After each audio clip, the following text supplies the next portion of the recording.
Un homme peut écrire des messages par dizaines, mais s'il ne comprend pas comment toucher l'esprit et le cœur d'une femme, ces mots s'effaceront comme des traces dans le sable. Chaque texto que vous envoyez est une empreinte, une chance de devenir invisible ou de graver votre présence dans sa mémoire. Aujourd'hui, on va plonger dans 5 secrets stoïques pour écrire des messages que les femmes ne peuvent ignorer. Pas des astuces bon marché, pas des phrases toutes faites, mais des principes ancrés dans la psychologie émotionnelle, la communication stratégique et la maîtrise de soi.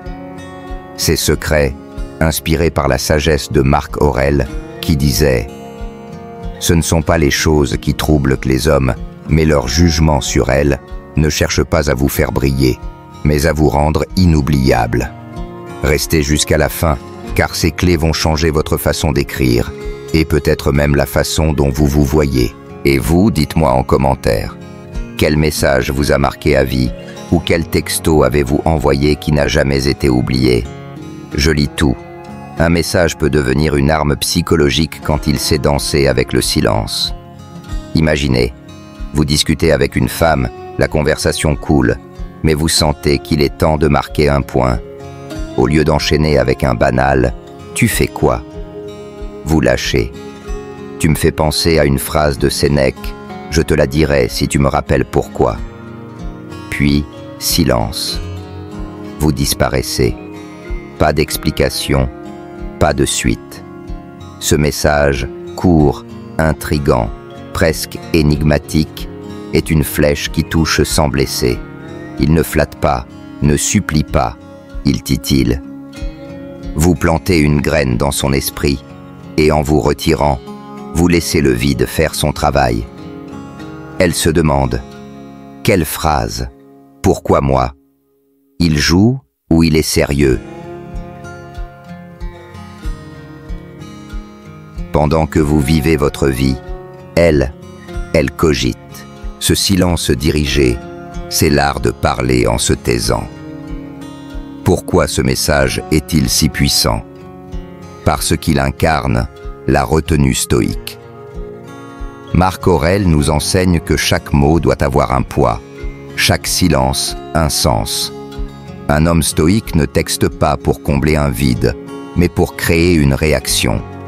Ce message dit « Je te vois, je te comprends, mais je ne te donne pas tout. » Il montre que vous êtes cultivé, observateur, que vous captez quelque chose d'unique en elle, mais que vous ne dévoilez pas tout.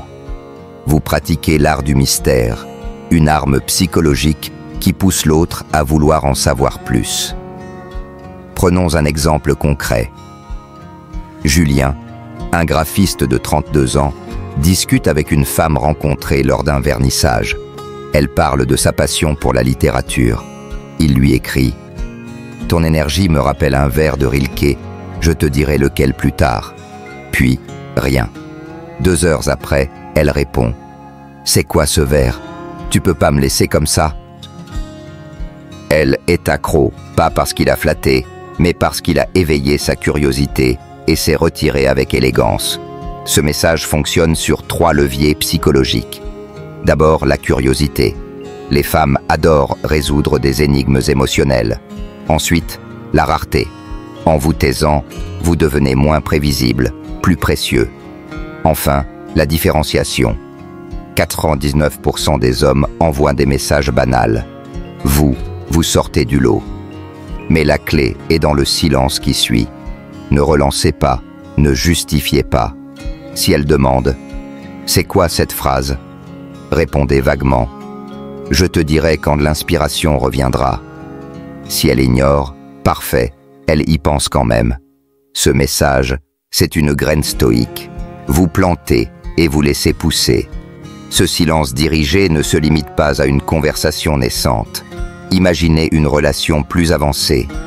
Vous sentez qu'elle s'habitue à votre présence constante. Vous envoyez. Ton sourire d'hier m'a fait penser à une idée d'Épicure. Je te la partage un jour si tu me surprends. Puis, vous vous retirez pour quelques heures. Ce retrait calculé ravive son intérêt, car elle se demande ce que vous avez vu en elle, ce que vous gardez pour vous. Ce message vous transforme aussi. Il vous apprend à ne pas chercher l'approbation immédiate, à tolérer l'incertitude, à rester centré. Vous devenez un homme qui ne court pas après l'attention, mais qui la suscite par son absence maîtrisée.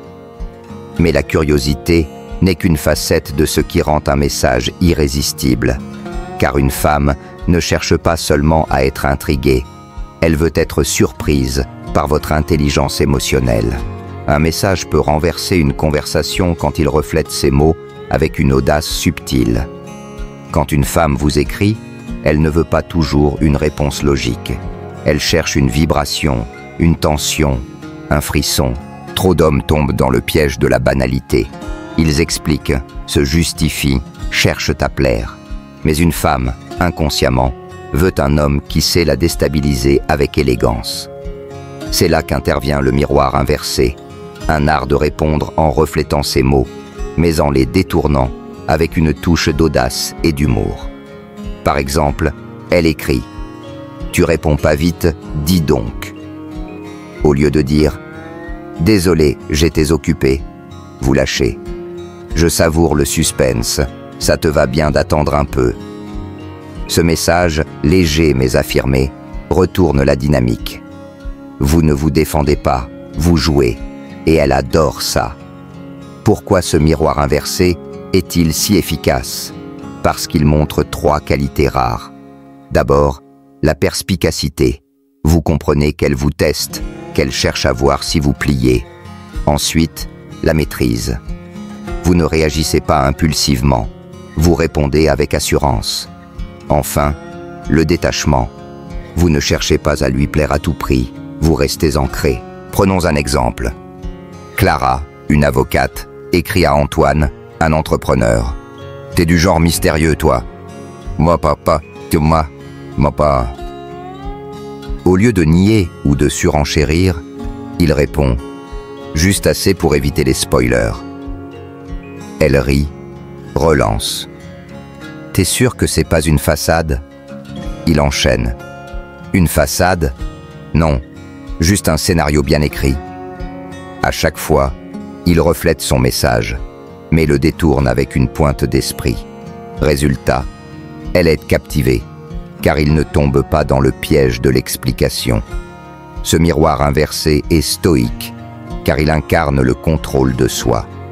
Épictète disait « Tu n'es pas maître des actions des autres, mais de tes réactions. » Quand une femme vous provoque, c'est une opportunité de montrer votre calme, votre intelligence, votre audace. Vous ne cherchez pas à gagner un débat, vous dansez avec ces mots. Prenons un autre cas. Sophie, une enseignante, taquine Marc, un ingénieur. « T'es pas très bavard par message, hein ?» Il répond « Je garde mes mots pour les moments qui comptent, tu verras. » Cette réponse, simple mais assurée, la fait sourire. Elle sent qu'il ne se plie pas à sa provocation, qu'il reste maître du jeu. Plus tard, elle lui confie « J'aime que tu sois différent, tu me fais réfléchir. » Ce n'est pas la quantité de mots qui l'a touché, mais leur précision. Mais attention, le miroir inversé demande de la finesse. Si vous exagérez, vous passez pour arrogant. Si vous répondez trop vite, vous semblez désespéré. Prenez une seconde, respirez, trouvez la juste dose d'humour et de fermeté. Ce message crée une tension délicieuse. Elle veut tester vos limites, mais vous restez insaisissable. Vous devenez un défi, pas une réponse facile. Et en maîtrisant cet art, vous gagnez en confiance, car chaque réponse renforce votre capacité à naviguer dans l'ambiguïté avec aisance. Vous apprenez à ne pas craindre les provocations, à les transformer en opportunités. Ce n'est pas seulement un message, c'est une posture de vie. Répondre sans plier, jouer sans perdre votre centre. Mais la surprise n'est qu'un début, car une femme ne veut pas seulement être déstabilisée, elle veut ressentir une émotion forte et inattendue.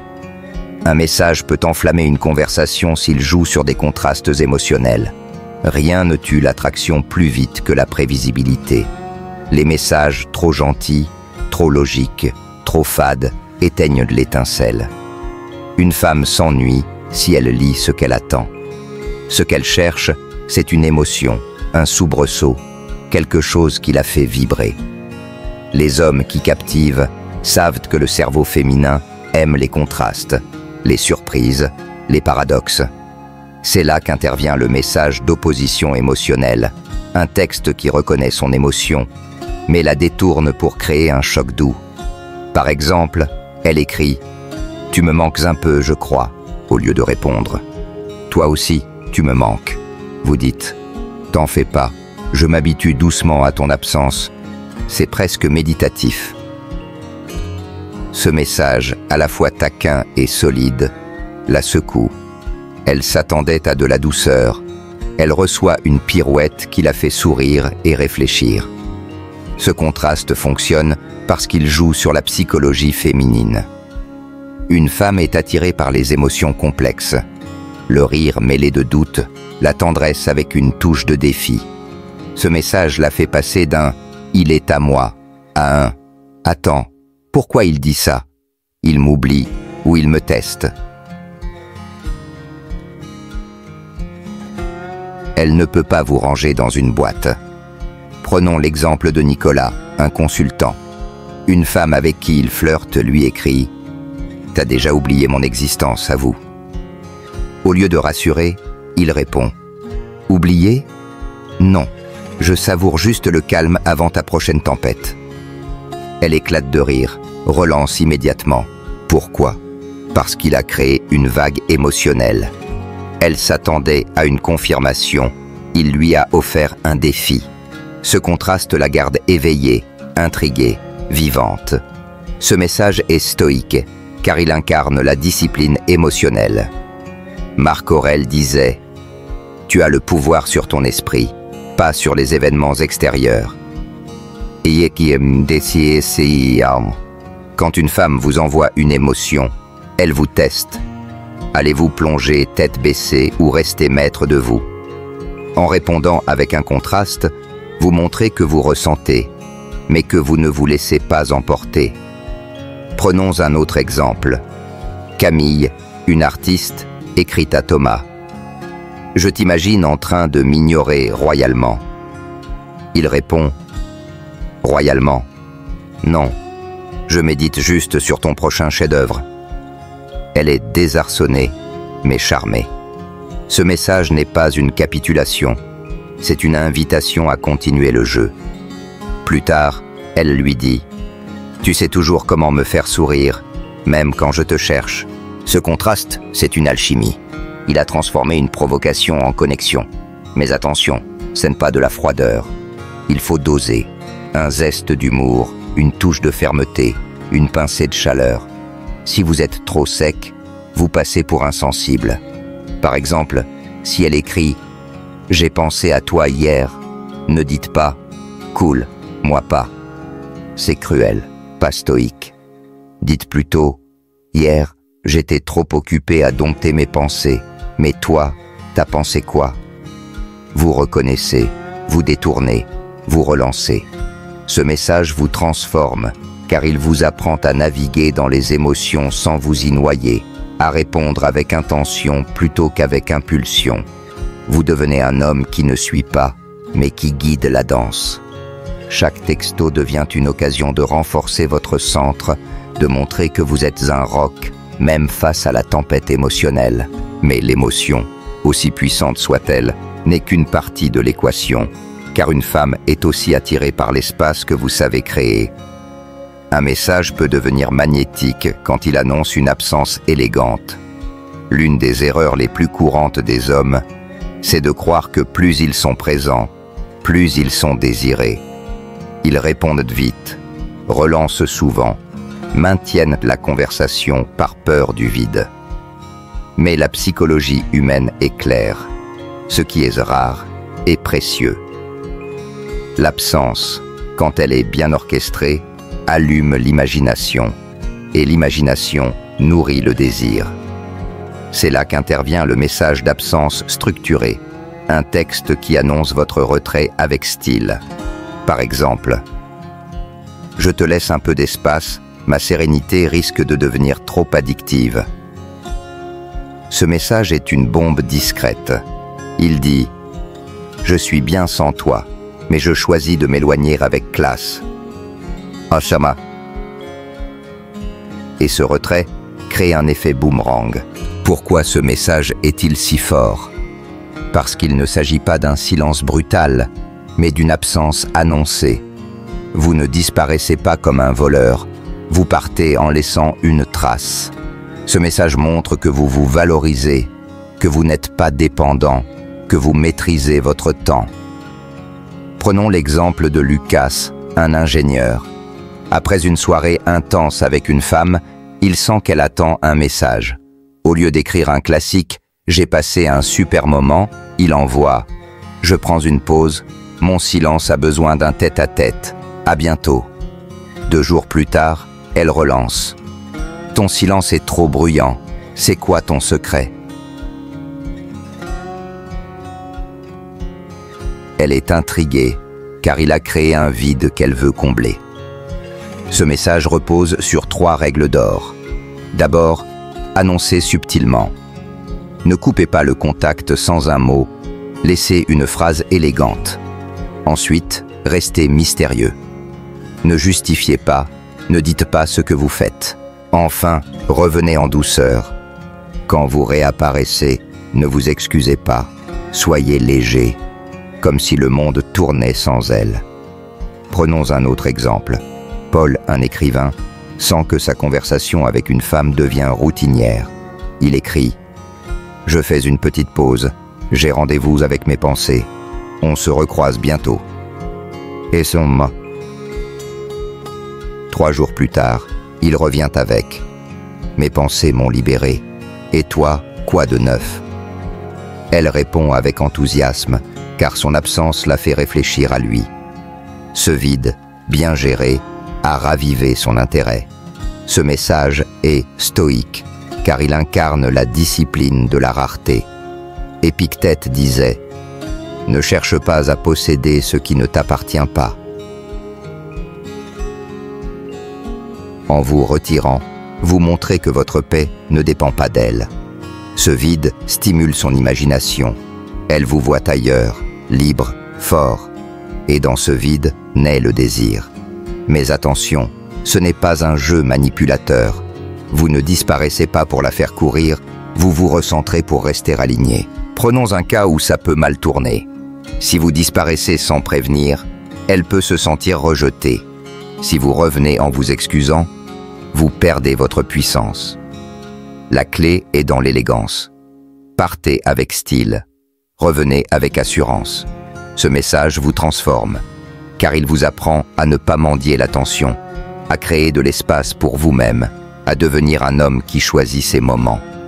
Vous gagnez en indépendance émotionnelle, en clarté intérieure. Mais l'absence, aussi magnétique soit-elle, n'est qu'un prélude au secret ultime, celui qui grave votre présence dans son esprit pour toujours. Un message peut devenir éternel s'il ancre une émotion dans son imagination. Certains messages ne s'effacent jamais. Une phrase, une image, un souvenir, et soudain, vous revenez dans son esprit, des mois, des années plus tard. Ce n'est pas un hasard, c'est un ancrage émotionnel. Un message bien construit peut devenir une clé qui ouvre sa mémoire, la reliant à vous à chaque fois qu'elle croise un symbole. Par exemple, la prochaine fois que tu verras une étoile solitaire, pense à moi. J'aime les choses rares, comme toi. A été aimé. Ce message, simple mais poétique, crée un lien invisible entre une image, une émotion et vous. Chaque étoile qu'elle verra désormais portera votre empreinte. Pourquoi ce message est-il si puissant? Parce que le cerveau humain, surtout féminin, code les souvenirs à travers des images et des émotions.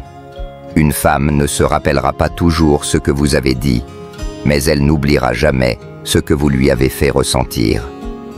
Ce message ancre une sensation unique, la rareté, la connexion, l'intimité.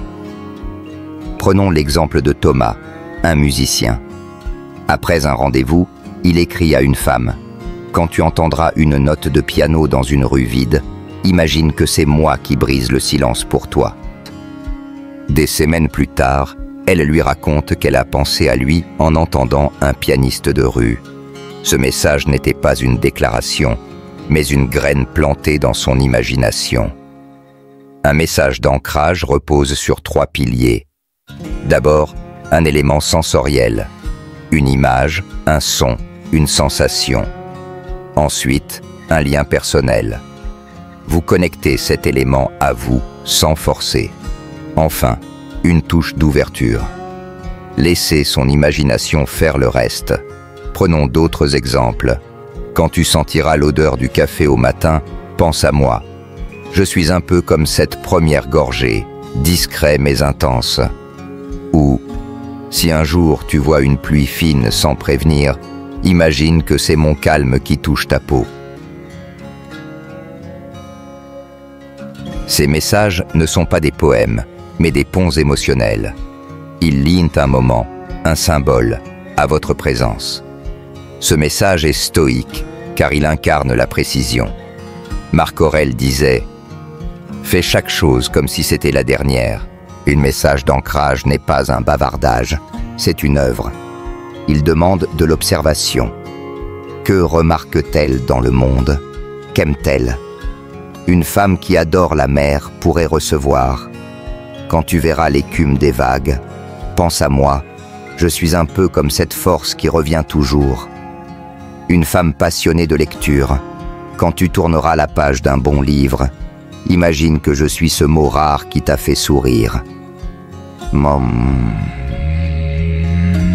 Ce n'est pas de la séduction forcée, c'est de l'art subtil. Mais attention, évitez la lourdeur. Si vous écrivez comme un poète désespéré, vous perdez l'effet. Soyez sincère, observateur, intense, comme un homme qui voit le monde avec profondeur. Ce message vous transforme, car il vous force à penser en profondeur, à choisir vos mots avec soin, à créer du sens plutôt que du bruit. Vous devenez un architecte d'émotions, pas un consommateur de conversation. Essayez ceci. Prenez 3 objets du quotidien, une fleur, un son, une lumière, et liez-les à une émotion que vous voulez qu'elle ressente. Écrivez une phrase pour chaque, et testez. Vous verrez que vos messages gagnent en poids, en impact. Vous passez d'un homme qui parle à un homme qui marque. Ces 5 secrets, le silence dirigé, le miroir inversé, l'opposition émotionnelle, l'absence structurée, l'ancrage émotionnel, ne sont pas des formules magiques, mais des piliers pour devenir un homme dont les mots résonnent. Ils demandent de la discipline, de l'introspection, du courage. Un homme stoïque ne texte pas pour plaire, il texte pour marquer. Chaque message est une occasion de montrer votre force intérieure, votre clarté, votre rareté. Soyez honnête. Vos messages sont-ils du bruit ou des empreintes? Envoyez-vous des phrases jetables ou des mots qui restent? Choisissez un de ces secrets et testez-le aujourd'hui. Peut-être un silence dirigé pour intriguer, un miroir inversé pour surprendre, ou un ancrage pour graver. Votre présence en dépend. Mais plus que des messages, ces principes vous transforment. Ils vous apprennent à ne pas chercher l'approbation, à tolérer l'incertitude, à valoriser votre temps, à observer le monde avec intensité. Vous devenez un homme qui ne suit pas les impulsions, mais qui crée des connexions. Marc Aurèle disait « Perds le moment présent et tu perds une vie ». Chaque texto est un moment présent, une chance d'être un homme rare, un homme dont les mots sont un empire, pas un murmure. Alors, posez-vous cette question stoïque. Mes mots méritent-ils d'être lus, ressentis, gardés? Si la réponse est non, ne les envoyez pas. Si la réponse est oui, alors devenez l'homme qui laisse une trace. Abonnez-vous pour explorer plus de vérités sur la force masculine et la communication. Dites-moi en commentaire, quel message vous a marqué à vie? Ou mieux, quel texto allez-vous envoyer pour laisser une trace? Peut-être une phrase qui intrigue, un défi qui surprend, ou un ancrage qui touche. Partagez votre expérience, vos idées, vos succès. Vos mots peuvent inspirer d'autres hommes à devenir des empreintes, pas du bruit. Je lis tout. Vivez avec intention, et que vos messages soient votre empire.